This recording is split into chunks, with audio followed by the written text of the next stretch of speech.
Oklahoma City's inner city is home to the Cathedral of Our Lady of Perpetual Help. A couple of months ago, the parish decided it needed a security detail.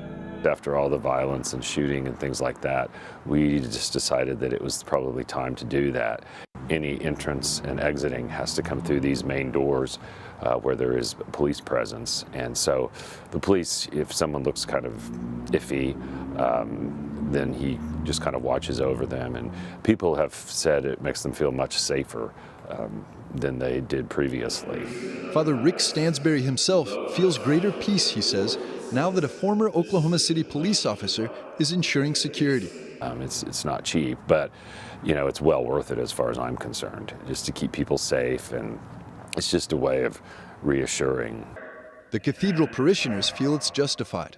It's kind of a mixed message, mixed feelings that I have. I do appreciate that security, but I'm also saddened by the fact that we have to have that. You do find your mind wondering, what would I do if there was an active shooter? What would I do if there was a threat?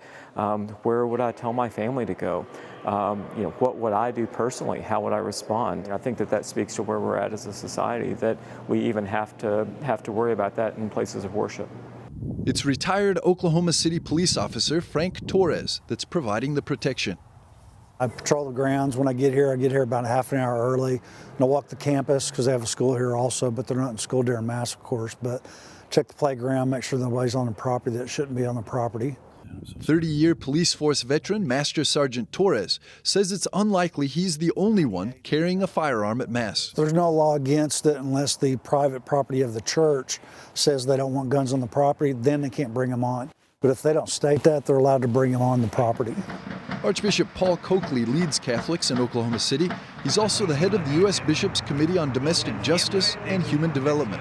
In both roles, he has repeatedly appealed to people of goodwill to join him in prayer and action to curb gun violence in America. There are far too many illegal guns on the streets and far too many people dying of gun violence. Not just in our schools, but in our homes and families and throughout our society. So it's a massive problem that's not going to be addressed by any one measure, but I think we need to raise awareness that this is something that all of us are diminished by. Early on in his tenure as Archbishop, he instituted a policy prohibiting parishioners from bringing weapons to Mass, encouraging instead the hiring of off-duty or retired police, like Master Sergeant Torres, to keep watch. I don't think it makes us any safer to have parishioners armed. I think we want to take security seriously. There's a lot of ways that we can provide security without arming parishioners in church. The threat of gun violence and protection from it isn't an issue isolated only to Oklahoma. Parishes across the nation hire security, and given that very few states regulate the presence of guns in houses of worship, some individuals are taking on the responsibility for security personally. I carry a M&P bodyguard. It's a little 380, and it's about the size of my hand.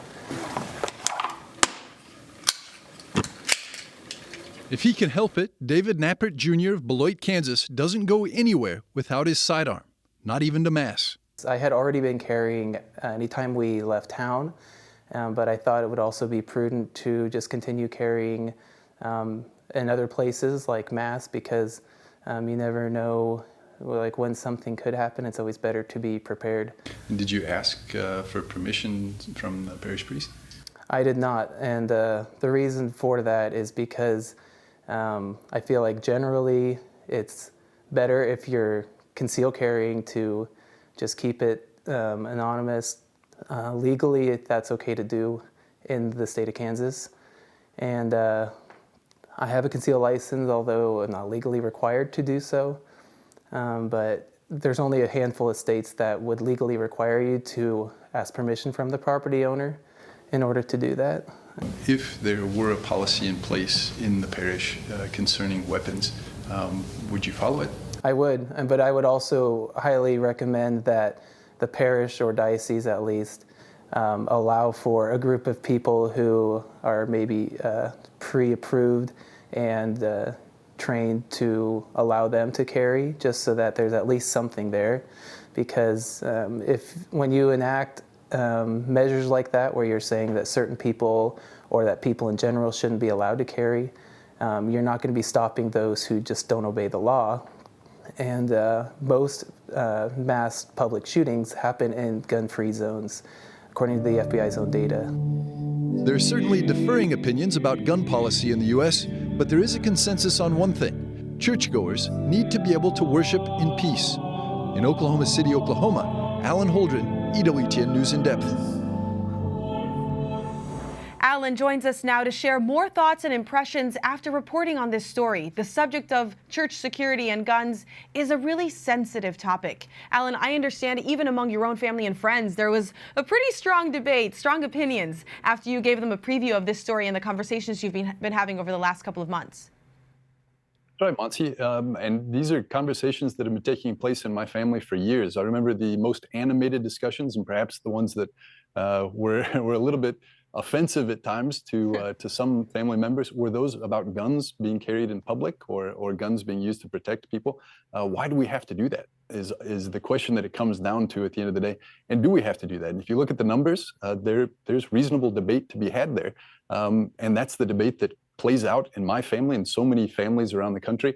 And everybody sounds reasonable. You know, I would much rather not carry guns, but do we need to do that? That's the question. It's a new debate, especially coming out of COVID, where you had a lot of civil unrest and desires to get rid of police presence. So it did get political, and also it got personal. How do you suggest then, after having these difficult conversations, we have these conversations as our families, in our parishes?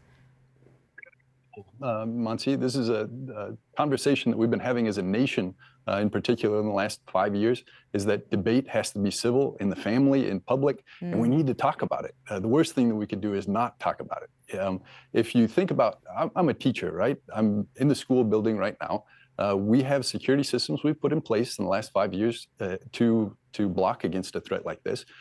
We have now drills that we do for partial and full lockdowns in the school building with all of the students. We are training, we're preparing for that possibility. If we didn't, it would be irresponsible. The whole reason this debate came about and this news package came about, this discussion, in my mind, was a persuasive paper that one of my seniors wrote last year about how teachers would be irresponsible if they didn't carry guns to protect their students. That got me thinking. We haven't taken action on that in particular, but these are all questions that need to be addressed. Absolutely. Questions that are on the hearts of students and adults in our country. Thank you so much, Alan.